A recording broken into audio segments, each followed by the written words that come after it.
Scanning for audio.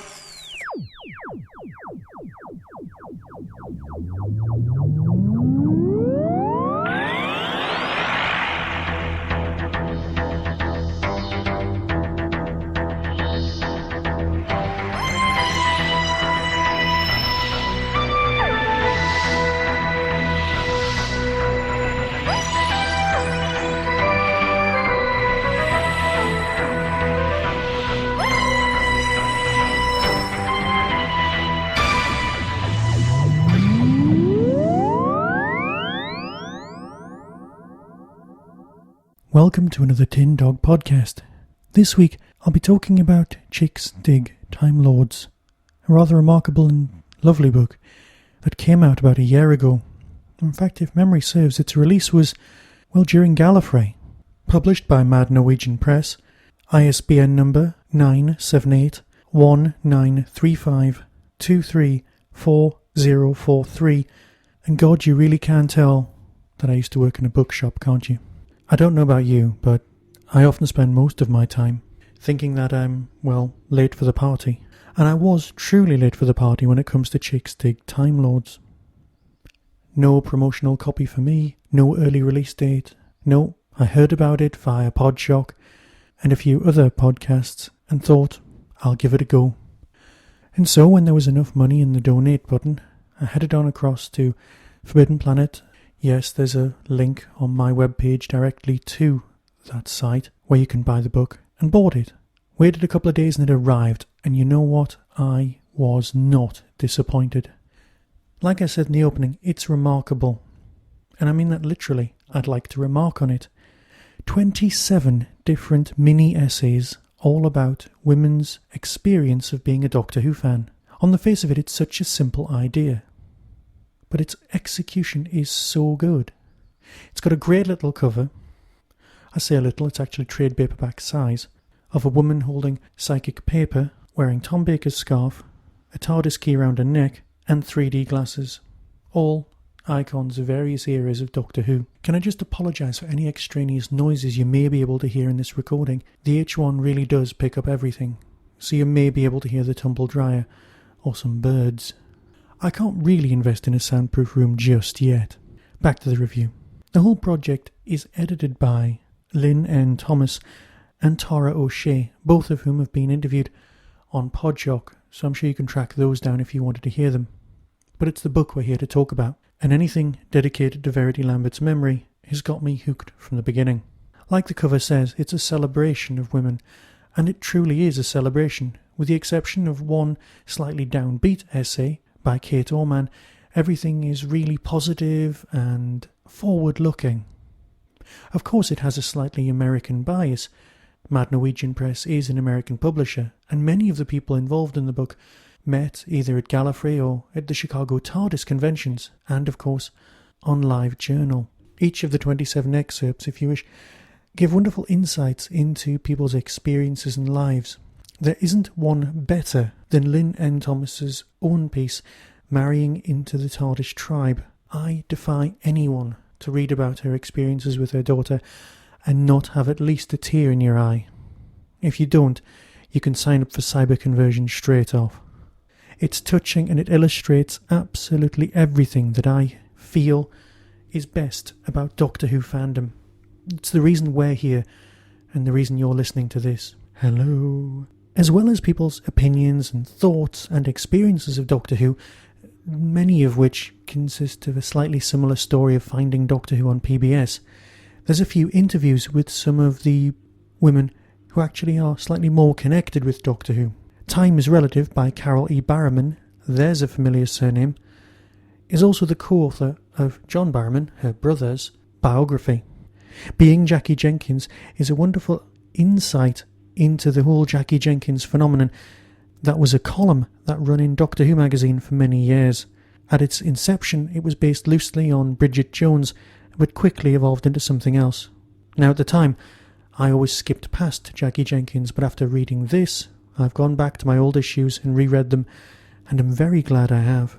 There's interviews with India Fisher, the person who plays Charlie in the 8th Doctor stories, as well as, Sophie Aldred, the person who signed my copy. And there's a fantastic little interview And there's a great little article by Lisa Bowerman on a certain, well, let's put it this way, because isn't the first archaeologist to travel with the Doctor. It's not just a load of fangirls going squee, which admittedly isn't something a lot of fans have come across and said. No, these are all well thought out statements, uplifting and incredibly well written. It's the sort of book you can dip into and out of and refer back to time and time again, and trust me, I have. There's a great little one by Tara O'Shea called The Tea Lady, all about her experiences working behind the scenes at a convention. It's very revealing. Of course, there's slightly more intense stuff like The Girl Genius, Nyssa of Traken, where we get to defend Nyssa and all of her world. There's little peeks into the world of costuming through Joanna Mead's work. There isn't a poor one here. As I said, the only downbeat one is Kate Orman, and I suspect that has more to do with her experiences of fandom in the 90s than fandom as it is today. I don't know Kate, apart from the fact that she was the first person ever to reply to an email in the great and glorious days when the internet consisted of about 20 people and a piece of string. No, so I might be late to this party, but I'm definitely hanging around. And I for one hope that there's a Chicks Dig Time Lords Volume 2, where they can interview some of the more obvious candidates for Doctor Who Companion. However, I have got through this whole thing without mentioning one really nice section halfway through. There's a lovely little bit on the Torchwood Babes. Now, if you're not familiar with Torchwood Babes, I suggest you type that into a search engine and just have a look. It's a great little cartoon strip. I say a little, it actually has grown and grown. Imagine Muppet Babies, but with the Torchwood cast, and you're halfway there to imagining what it's like. The 10th Doctor and Captain Jack appear constantly. It's simply marvellous, and as far as I'm concerned, that should be the next incarnation of Torchwood, not some trips to America, but my thoughts on Torchwood can be saved for another time. I would adore to have some artwork done by this person. I know I've missed some out, but I'll let you discover them for yourself, and I recommend that you go out and find yourself a copy. So remember, if you are going to buy this book, visit my website, click on the link, the picture, it'll take you straight to the Forbidden Planet page, and hopefully that'll help keep the Tin Dog podcast running. That's if you intend buying it anyway. Another thing that I've come late to is a film that has absolutely nothing whatsoever to do with Doctor Who, but I loved it so much that the moment I'd finished watching it, I rewound it and started again. I'd not seen Napoleon Dynamite, and that's not the film I'm going to talk about. The film I'm going to talk about is Gentlemen Broncos, or Broncos, and that could be part of the reason nobody's heard of it. Nobody really knows how to pronounce it, and that's fine. Imagine a Garth Marenghi movie, and that's what this is. It's the tale of a teenage sci-fi writer who has one of his ideas stolen by various people, and not just another author. Losing creative control and trying to keep his family together sounds really dark. It's not. It's a wonderful, light and slightly uplifting comedy by the same person who made Napoleon Dynamite. I simply adored this film. It had terrible reviews, and when I finally looked up some information about it, I discovered that it had absolutely terrible reviews. Totally undeserved. This is the sort of film that will come back and people will love in years to come. It will have a second life on DVD, and I know it comes out to buy some point in March. So don't listen to what other people have said. Listen to me, if you want. But make up your own mind and watch this film. I just loved it. Anyone who likes Garth Marenghi should watch this. Just give it a go. I've rambled far too much, and very soon you'll all be off to Gallifrey and have a wonderful time. So until next time, be seeing you.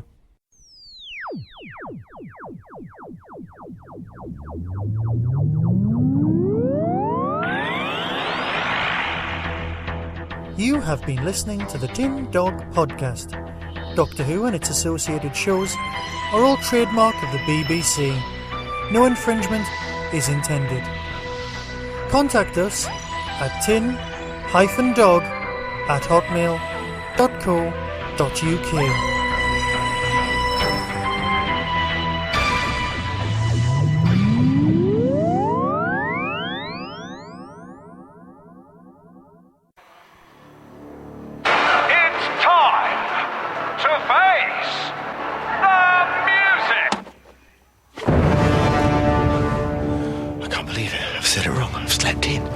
Missed the National Television Awards. I'm an idiot.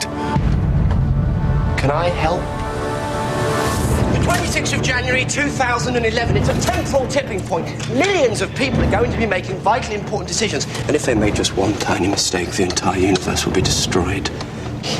Right, NTAs, here we come.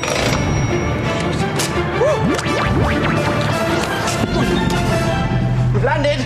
So are we there? No, I think we've overshot, but the scanner's on the blink. I need to check if the atmosphere is breathable. How do we do that? Did you know that miners used to take canaries down mines to check that the air was safe? No.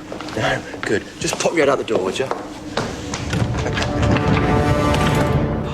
Oh, is the doctor in there? Has he come back? You two know the doctor? Only the doctor can release us from these. Invisible space handcuffs. We've been stuck in them for years. 21 years! The doctor's got to help us, Dermot. Yeah, he's just a bit busy right now. I need the toilet. Not again. Okay, definitely got it this time. We landed. Right, doors, out your pop. No, wait. I'm getting a life form reading out there. Ooh, some ancient creature. Oh dear, there's something familiar about it. I can't get an accurate reading. It's like there's a smoke screen. Who are you? You ain't the doctor. You know the doctor? Well, of course I do. He's only got one set of clothes. He's never out of my laundrette. Third time lucky. Where are we now? Oh no, it's the BBC television centre 100 years in the future. The BBC is still here. In between the adverts. Oh, don't you see? This is brilliant. This I have to see. Oh, how TV is going to be made in 100 years' time. Think of the programmes. 4D television. News with robots. Comedies with jokes. Brucey, you're still here. Nice to see you. Come on. Don't worry, Dermot. We'll get you there. Oh, we've overshot. We're 1 year into the future. What's that box doing in the studio? I'm trying to present the news.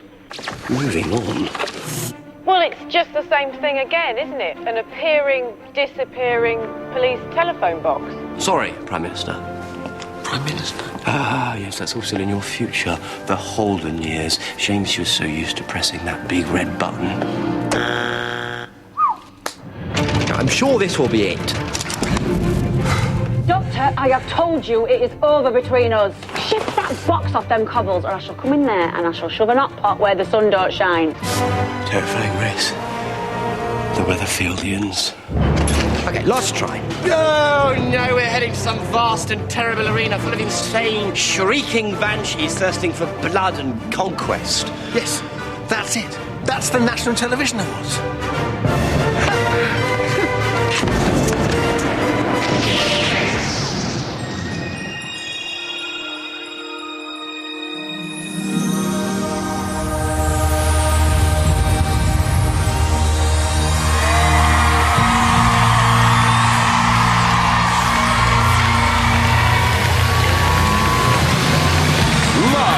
From London's O2 Arena, it's television's biggest night of the year. The only TV award ceremony where who wins is down to you. Get ready for the 16th National Television Awards! Ladies and gentlemen, all the way from the future, please welcome Mr. Dermot O'Leary.